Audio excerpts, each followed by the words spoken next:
Hello, and welcome to the podcast. I am Angelie. And I'm Sarah. Together with our team, we are Mountain Point Academy. We are so excited to share insights into education with you and hope that you can find value in these conversations geared toward fostering lifelong learners. Let's talk.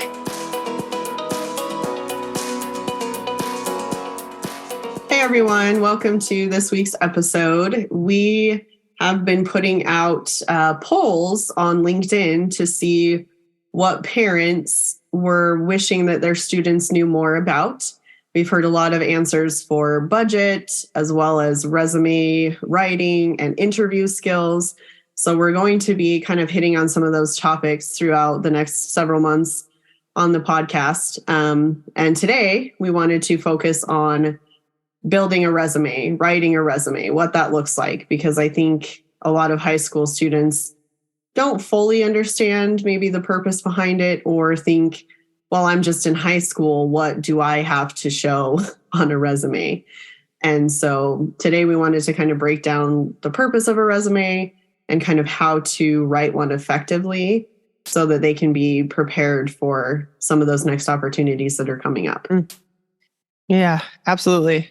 So we kind of were talking before we hit record here, but as a high schooler, it feels like, why do I need to do this? Or it feels daunting. And you might not have any job experience yet, but learning the skills to put together a resume and putting together a skills-based resume now is going to benefit you. It's something that we encourage all of our students to do, especially those that are in our career courses, career development courses. But there are tons of resources out there that give you different formats to follow and even templates. Like, that's a great starting point just to get started in writing a resume. The first thing that I kind of wanted to go through today was just some things to look for, how to get started. We found a resource on Make My Resume Guide. They call them the 3 F's of resume writing. It's funny because the third one's not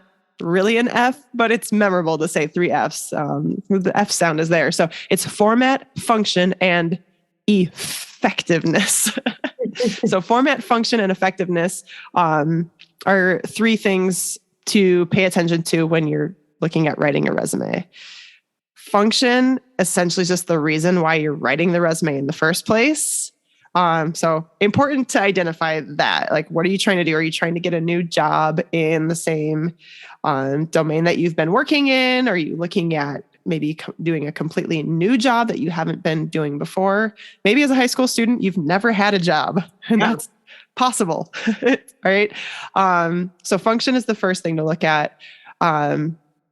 Format is going to be the second F. And this is important. It's basically using the first F, function, like the reason why you're writing the resume in the first place, and using that to identify the right type of resume that you should be writing. So identify the purpose, and then, okay, that's going to drive the decision on why I'm choosing a specific format. So, Indeed.com has a ton of great resources. Not only can you apply for jobs there, but they have the resources you need to write an effective cover letter, put together a resume, how to hone in your job skills, stuff like that. So the options that they list on Indeed are either going with a chronological format, which is going to be, hey, this is a great choice if you have a lot of relevant job experience that you can list out chronologically.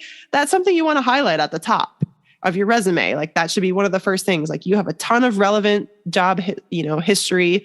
Awesome. Stick that toward the top of your resume, highlight that, put it in chronological order. A lot of people will choose to do reverse chronological, which I think makes sense because the most recent then is at the top instead of the other way around where you're starting with your old job history and going down. So reverse chronological is a great way to go. If you find yourself writing a resume and you're like, I literally have no job experience, or maybe it's spotty, maybe there's big gaps in your employment, maybe that's not the first thing you want to highlight. on your resume, because we're trying to put our best foot forward here. We're trying to present our best self.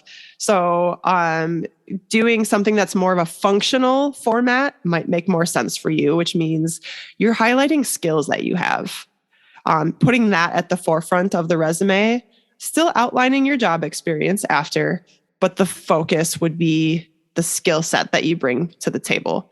And then the final format could be some, kind of a combination of both. So you have some good professional experience, you have great work skills, both are equally important. You can make both somewhat prominent in your resume, which is great. And then one other thing to keep in mind is that there's really not one set format, and that can vary based on even like the country that you live in. So we have some international students in a place like India, for example. It's super common to include your photo and your country of origin. In the United States, maybe not so much. They don't necessarily want you to include your photo because they don't want to accidentally discriminate based on how you look.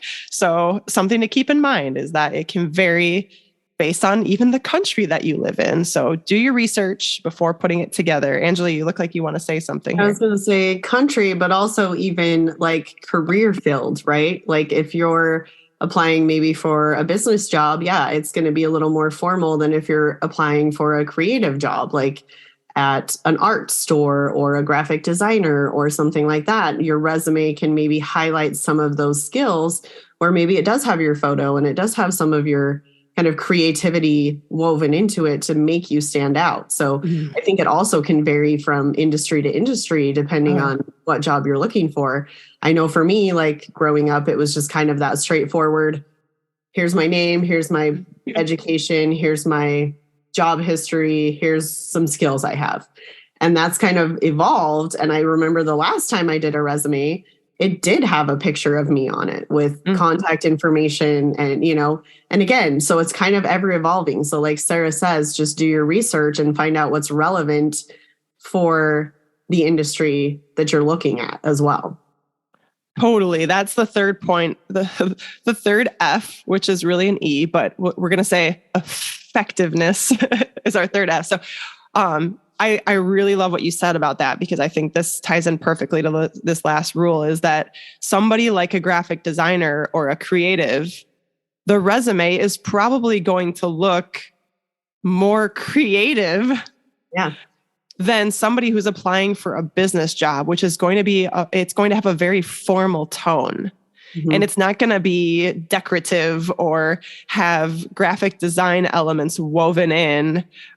It's going to be very straightforward and very organized and very professional looking, where if you're trying to hire somebody for graphic design or a creative type job position, you're going to want to see a little bit of that showcase possibly, right? You're not necessarily going to want to see just black and white, simple resume for somebody like that. So 100% keep that in mind when you're looking at the function. Effectiveness is really kind of that combination of both format and function. How effective is it? What are you trying to do?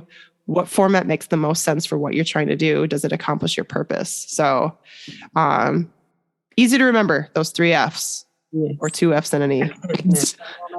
Forget that. That's where the F comes in. But it's those mnemonic devices to get the memory triggered. Totally. It's not as catchy to say two Fs and an E, or. No, I agree. I'm laughing. It's funny, but you're right. 100%. We thought that was valuable information from the Make My Resume guide, because it's something simple to remember, especially as you're first starting out with a resume and trying to build those skills. And, I know sometimes we get in our own head too about, well, what am I good at? What should I highlight? And that's where maybe you sit down and when you're in that function phase, what is my purpose? And maybe jotting down some ideas of, oh, these are skills I have. Oh, I'm good at this. Oh, I'm good at this. And then kind of whittling it down to the most effective ones that are going to be relevant for the job you're looking for. Because a lot of times nowadays, you submit an application online. So they'll have you like kind of fill out your resume, but then also attach your resume. And in those initial stages, there's a lot of just computer scanning. So they're going to be looking for maybe keywords too. that apply to that industry. So again, that goes back to know the terminology for the industry that you're applying for and how you can align your skill set to match the skills for that specific industry, because you would hate to just be eliminated before they've even had a chance to meet you just based on a lack of keywords or a lack of, the computer generated scan that might eliminate you quickly. So another thing to keep in mind as you're kind of composing those resumes, to just make sure you have those kind of buzzword, keyword things that are going to make you stand out and help them know that kind of what's going on in the industry as well.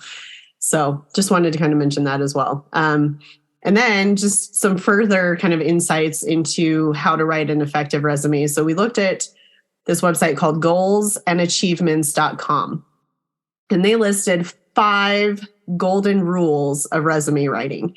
And these kind of tie into the 3 F's a little bit. But rule number 1 is think before you type. And so who kind of falls into that trap sometimes? Me. I'll just sit down and start writing and then later go back and refine. But kind of back to my point before, sit down, think about your skills, write them out, and then kind of try to piece them together. And as you're writing, you might recognize, oh, this one isn't as pertinent, or, oh, I don't need to mention this one. So thinking it out beforehand can be super helpful, because then you go to the computer with a plan versus just staring at a screen and wondering, what the heck do I do? So you kind of have a plan in place beforehand. So that's rule number 1. And then rule number 2 is kind of back to Sarah's point, where it's writing your, professional job history. They suggest doing that last, because even though it might be the first section, it should be the last one that you write, just because it allows you to kind of focus on your skills before just your job history, so that you're actually thinking about the ways of how to position yourself and present your skills versus just your job history. And so even though you might put it at the top, maybe saving that for last so that you can focus and get in that rhythm of, well, this is what I can offer. This is my skill set. Here's my background. So I thought that was kind of interesting, because I think whenever I've written a resume, I've just kind of gone in order. And so thinking about that last might help give you that edge. Rule number 3 is to just summarize your responsibilities and the things that you've done. So instead of listing every single accomplishment you've made, just summarizing it, giving an overview. What do they have in common? What have you learned from all of these responsibilities and job situations that you've had? For instance, the first thing that pops in my mind is, being on like National Honor Society or being on the honor roll. You could list all those accolades like, oh, I was in junior high, I was in middle school, I was in high school.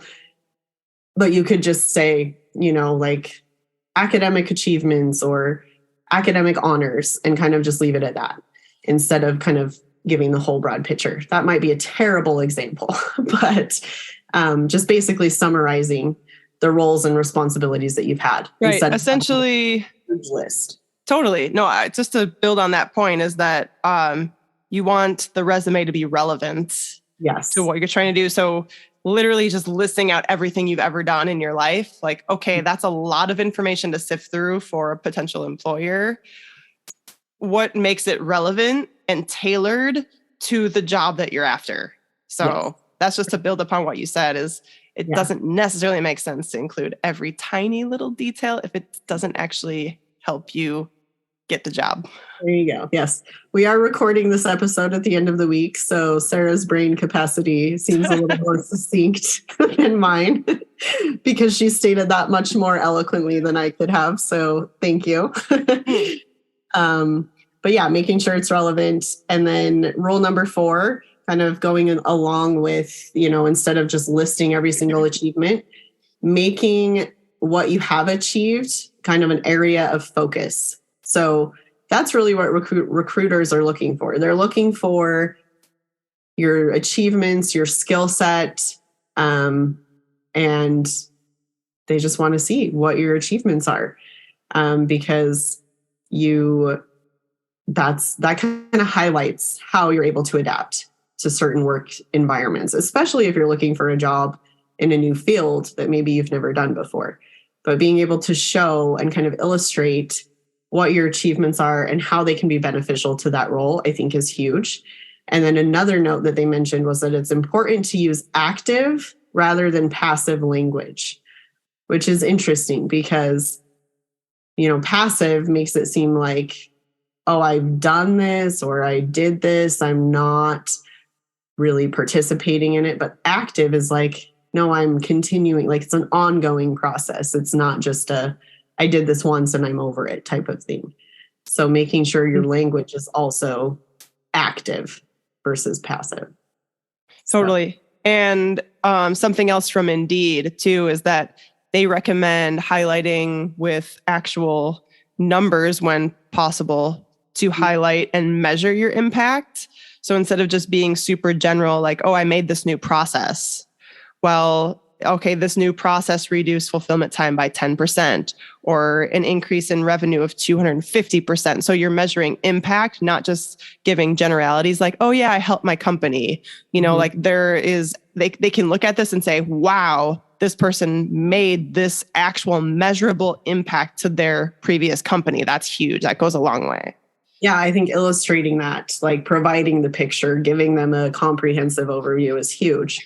And that actually ties in with the last rule, which is keeping the reader in mind as you write. So who is your audience? Who is it that you're trying to connect with? Who's the recruiter that you know?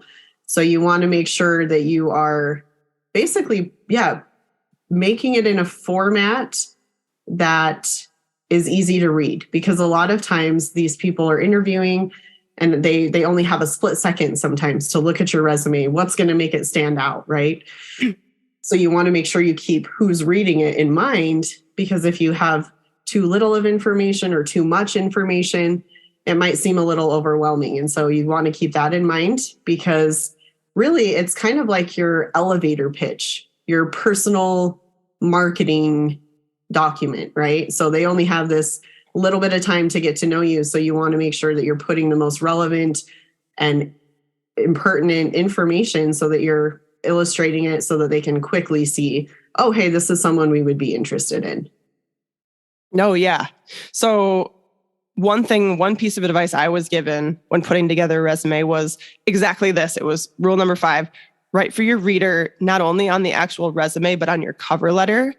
You can have this baseline resume that you use, like something that you keep up to date with your most recent history, like a bigger picture template to go off of once you build it initially.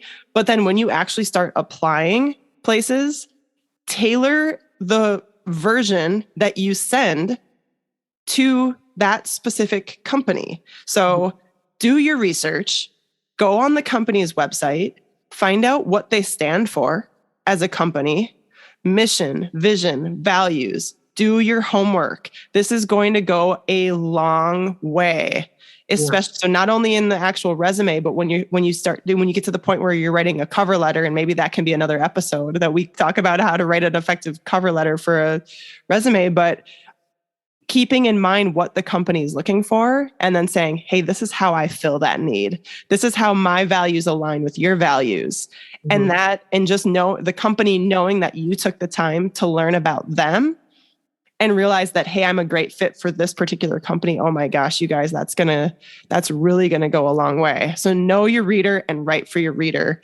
This is probably one of the biggest pieces of advice I got when I was writing. And I don't know. I don't know what you think, but that's my... Yeah, no, I agree with that. And I think, like you said, doing your homework, knowing who they are, how your values align with what that company is representing, not only is going to be effective on the resume, especially in the cover letter, but more importantly, in the interview itself, right? Because that employer is going to be blown away if you come in there and say, well, I know that you represent, integrity, honesty, and trust. And those are 3 values that I've used to guide my life, or, however you tie it in. But if they know that you know that, they're going to be like, all right, like this person knows who we are, not just, hey, I'm here because I need a job. I'm actually connected, invested in the mission and what it is that you're doing. So, and yeah, especially if it is a job that you really want, like you really appreciate this company, you're aligned with them, they represent what you think you would love to do, then yeah, do your homework, do your research. And I think another thing, and we're kind of stepping into the next episode, which is, interview skills, but yeah, coming prepared with questions as well about that career field, right? And I think that's even something you can use to kind of guide your research as you're writing this cover letter is to, well, if I was, from the outside looking in, what would I want answered and how could I provide that benefit to this company type of thing. Right. Totally.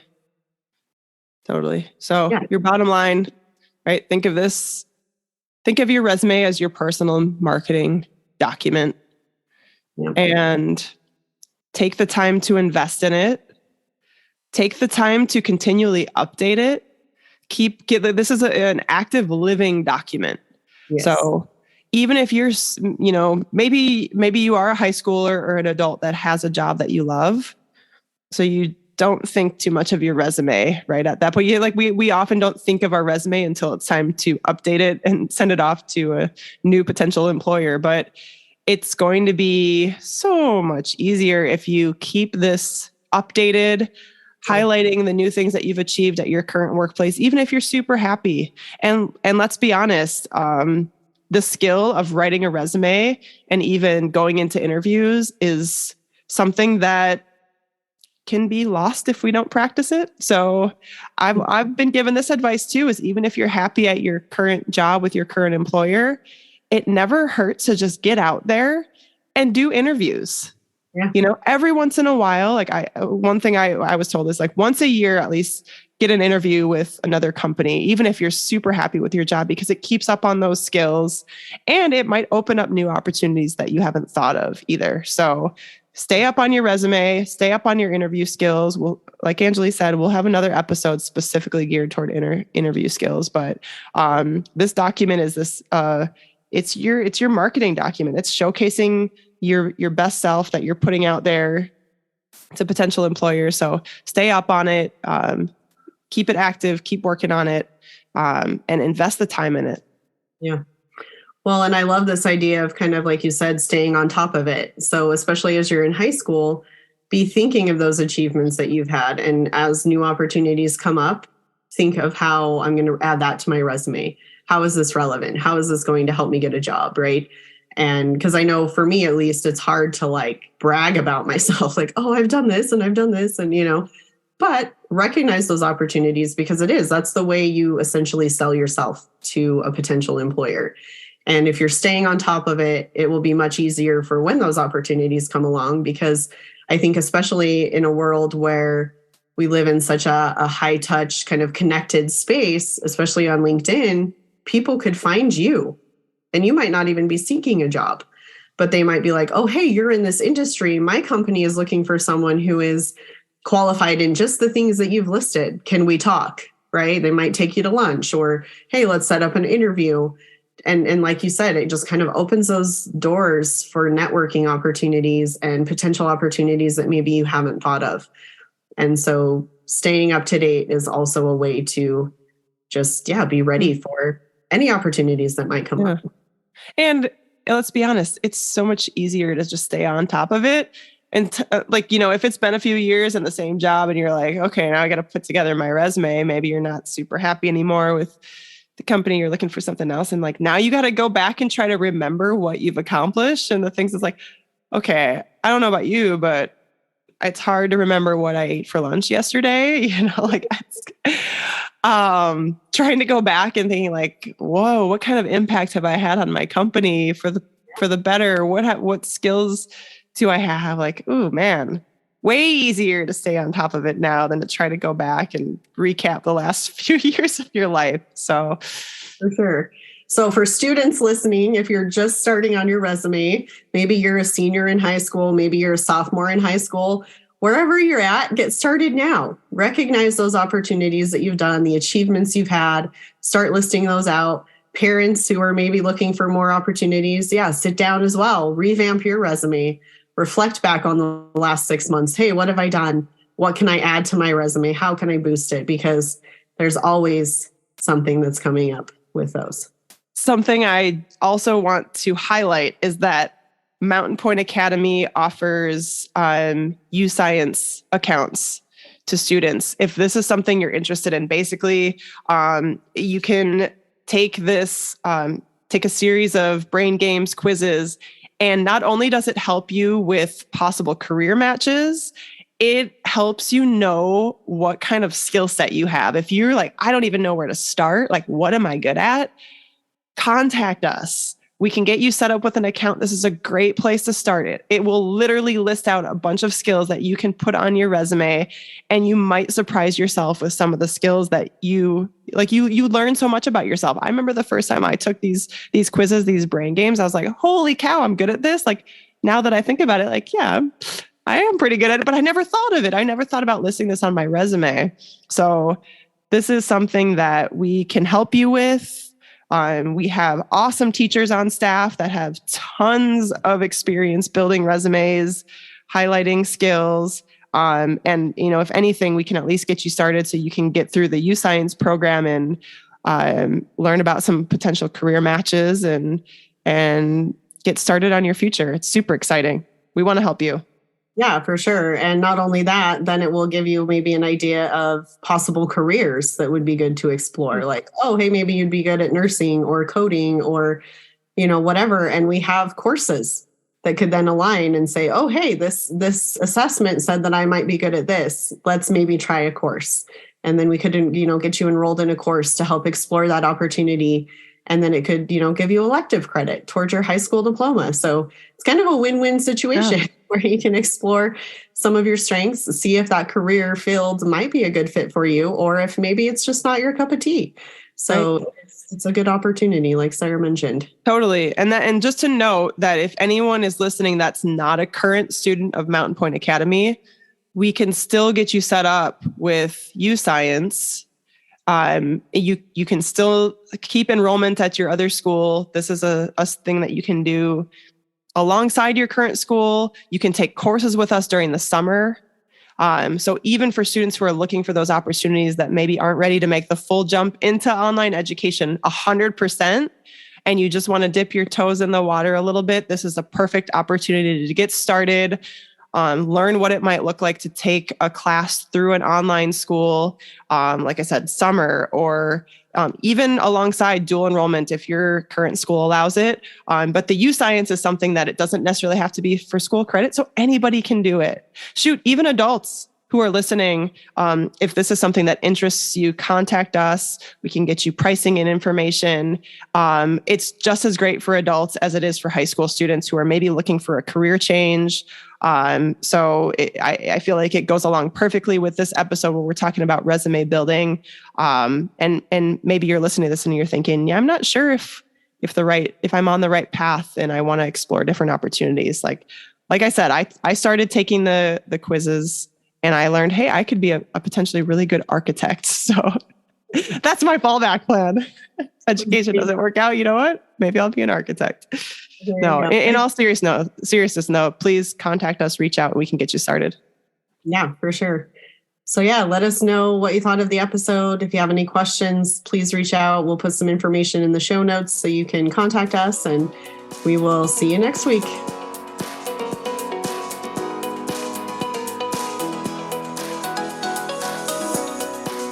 We hope you have enjoyed today's episode and you learned a bit more about the power of education. If you liked this episode, be sure to share it with your friends. Our goal is to get the rising generation excited about lifelong learning so they can continue to improve their quality of life, not only through formal education, but through the love of learning by exploring their talents, passions, and dreams. And if you have a student or you are a student, be sure to continue to listen for exciting Career Day episodes to help you figure out what you want to be when you grow up.